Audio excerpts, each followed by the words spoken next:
在这个世界上，这个历史中，我不认为女人曾被男人平等地对待过，即便那就是我所奢求的全部，因为我深知自己的价值并不在他们之下。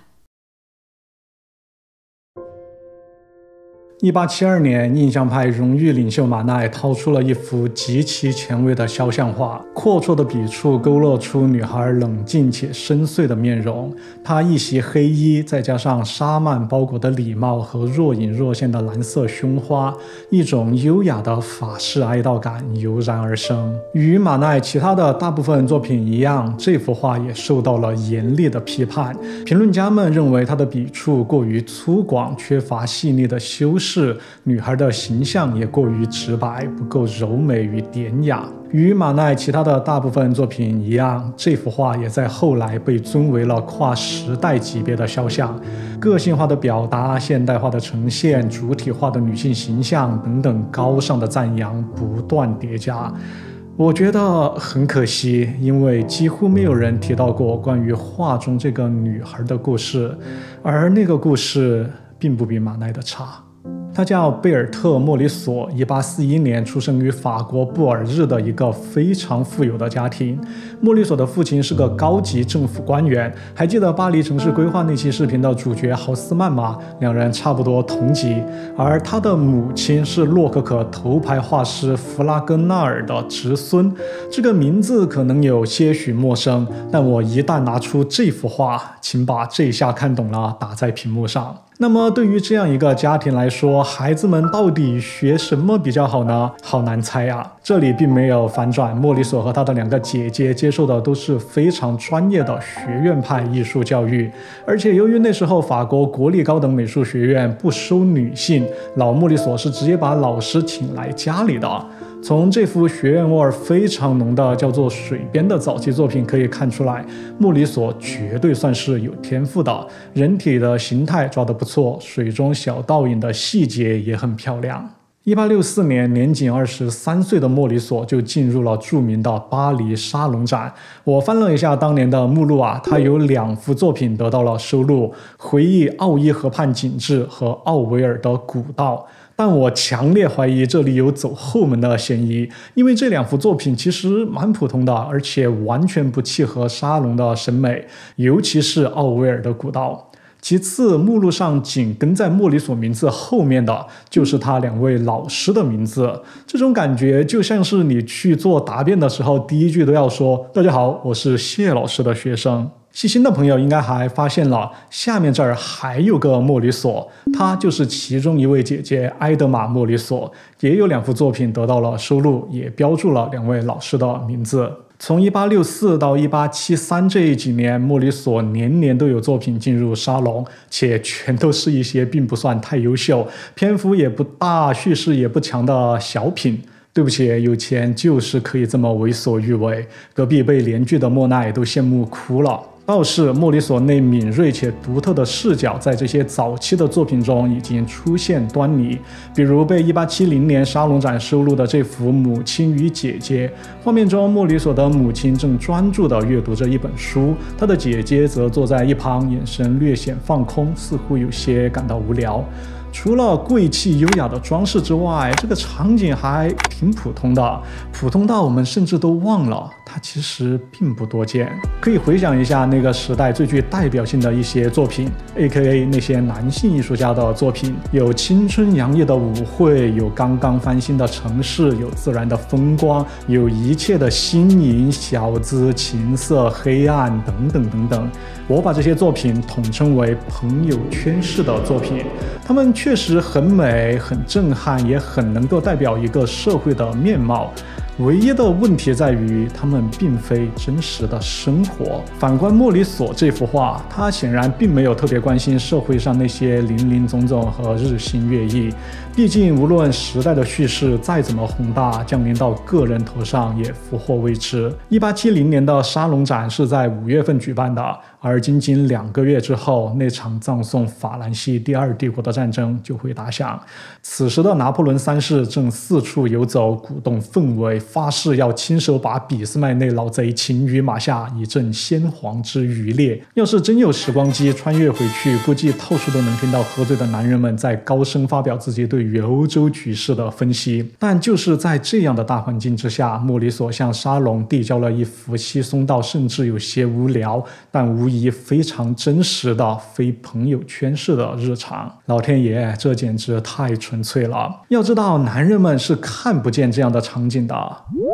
我不是说他们真的瞎了看不见，而是即便看到了也不会去画，因为从古至今，在这个被男性主导的艺术世界中，儿女情长的出现一定会伴随着潜在的宏大叙事。一会儿要治水了，一会儿要出征了，一会儿要教你守妇道了，等等，几乎没有例外。这样的创作是在历史或者文学中去寻找个体，而莫里索的创作是在日常中寻找普遍性。真实的生活就是这么平淡冗长且不值得发朋友圈的。1874年，莫里索向沙龙递交的作品终于迎来了拒绝，他也转身投入了一个名叫匿名艺术家协会的展览。这个展在当年可遭老罪了，不仅观众少得可怜，而且还被艺术杂志的编辑公开处刑，风评极差。作为整场展览中唯一的女性艺术家，本应格外显眼的莫里索却被公众和评论家们本能性的忽略掉了。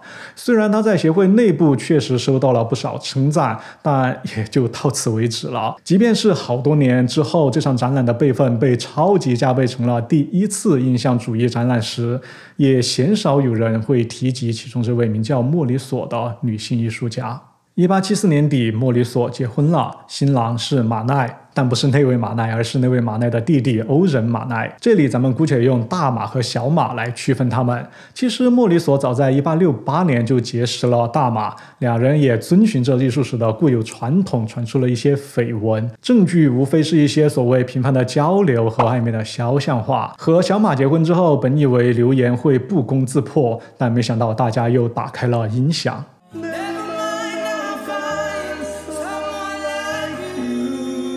好在人家并不在意这些杂音。婚后，小马直接把自己的生活重心转向了家庭。他不仅化身莫里索的经纪人，帮他安排展览，陪他去圈内社交。在他们的女儿朱莉出生后，小马还主动承担了很大一部分育儿的职责。这样的付出也帮助莫里索在家庭和事业之间找到了平衡，而不是像其他绝大多数女性艺术家，比如她的姐姐埃德玛那样，被迫为了家庭放弃自己喜爱的事业。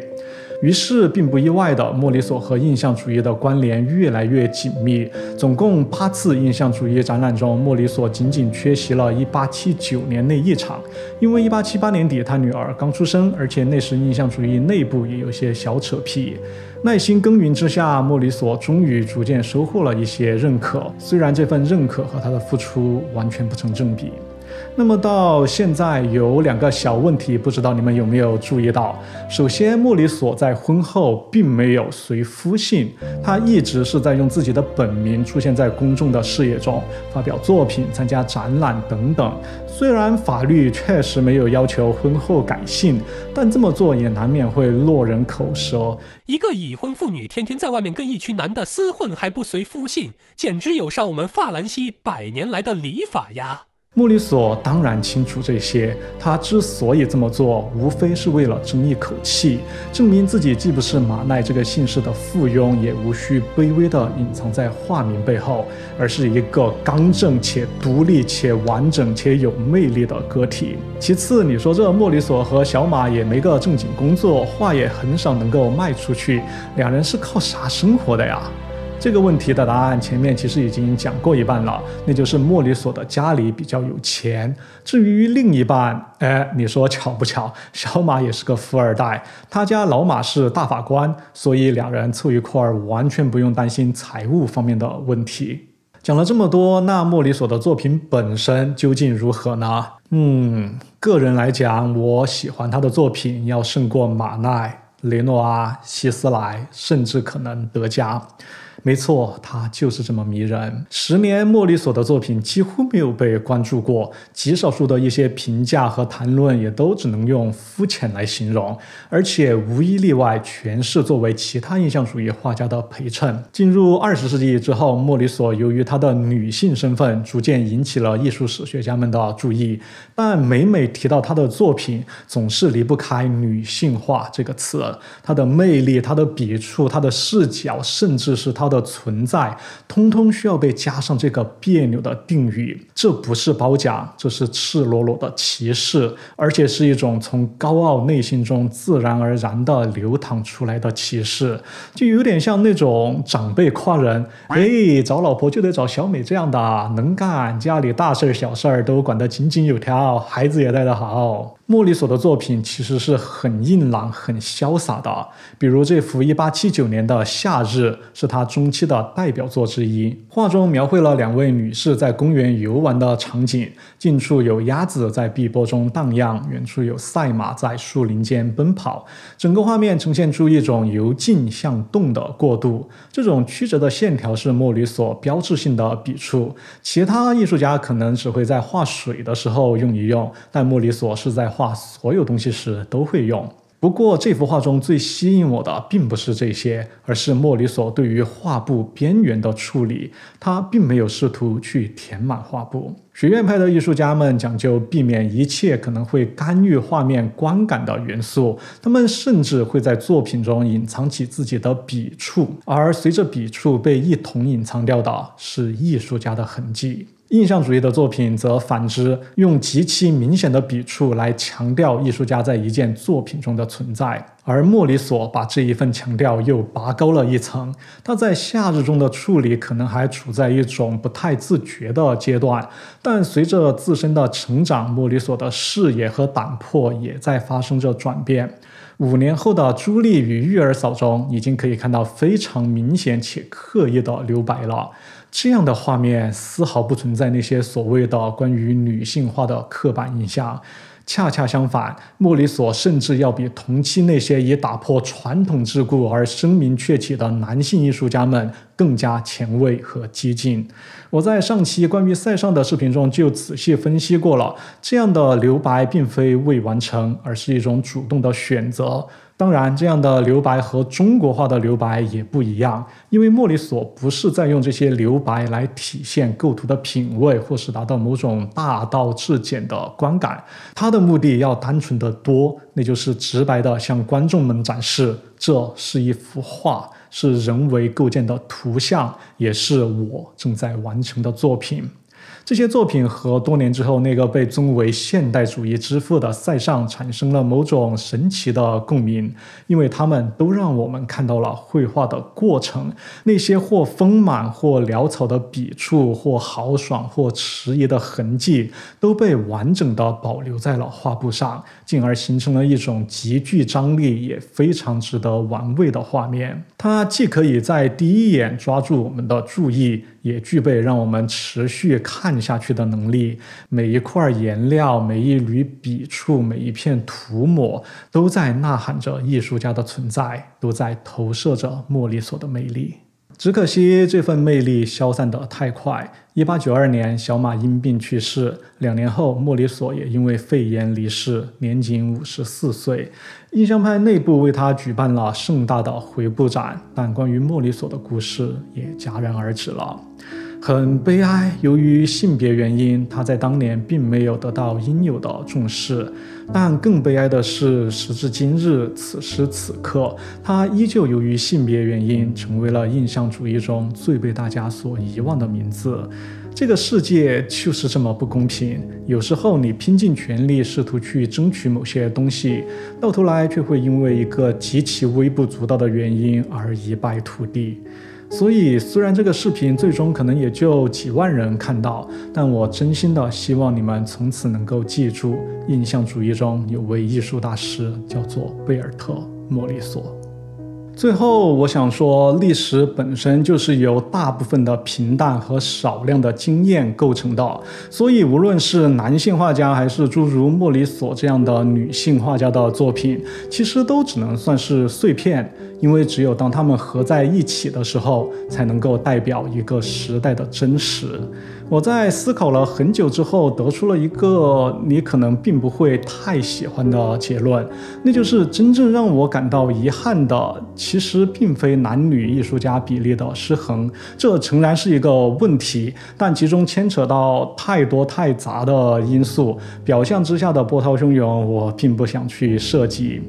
那个真正让我感到遗憾的点，其实在于日常的缺失。男人们会说教，会夸赞，会抒情，会色色，但就是不会记录。懂军事，懂历史，懂政治，但就是不懂日常。这份缺失导致如今的我们会错误地感觉到历史是由一系列大事件串联起来的，进而忽略掉了那些同样很动人的、与我们更加息息相关的平淡日常。在这个世界上，真正的观看并不容易，所以我才会如此喜欢莫里索的作品，喜欢从那些寡淡的家长里短、儿女情长中投射出来的真诚且真实的热爱。他的作品才不是什么女人的画，而是人的画。